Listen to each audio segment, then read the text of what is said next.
কত কিছু খেয়েই যাচ্ছি, কোথায় গেলাম, কি কি খেলাম। হ্যালো বন্ধুরা, শীতের সন্ধ্যেতে চাদর মুড়ি দিয়ে বেরিয়েছি ঘুরতে সবাই মিলে। বাড়ি থেকে কাছেই ছিল যোগীরাজ আশ্রম। ঠাকুরের দর্শন করে দেখি ওখানে ভজন হচ্ছে। আমরা কিছুক্ষণ ঘুরে ওখানে টোটো ধরে চলে যাই হাতিবাড়ি স্পেশাল চা খেতে।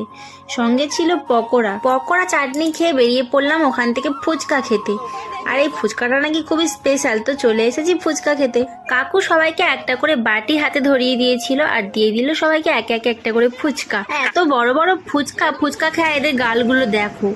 আর এখন ফুচকা খেয়ে বেরিয়ে যাবো অন্য আরেকটা জায়গা। আজকে দাদার জন্মদিন, সেই উপলক্ষে আমরা চাউমিন খেতে এসেছি। আমরা এখানে চাউমিন খাবো আর চাউমিনটা খেয়ে বলবো কেমন লাগছে। আমরা দাদা খেয়েছে, খেয়ে বলেছে ভালো।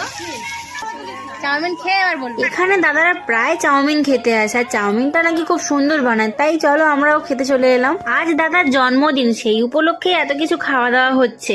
আর চাউমিনটা কিন্তু বেশ ভালোই টেস্ট ছিল। বাপরে, 1 প্লেট করে চাউমিন খেয়ে আর পেটে 1 ফোঁটা জায়গা।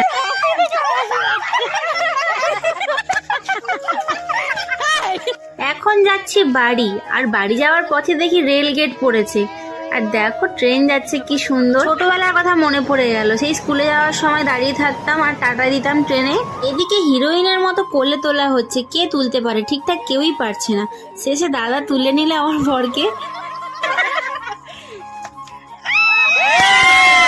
বাড়ির উঠোনে একটা হ্যালোজিন টাঙানো হয়েছে, এখন খেলা হবে বউ বাসন্তী। আমরা সবাই মিলে তো খুব আনন্দ করলাম।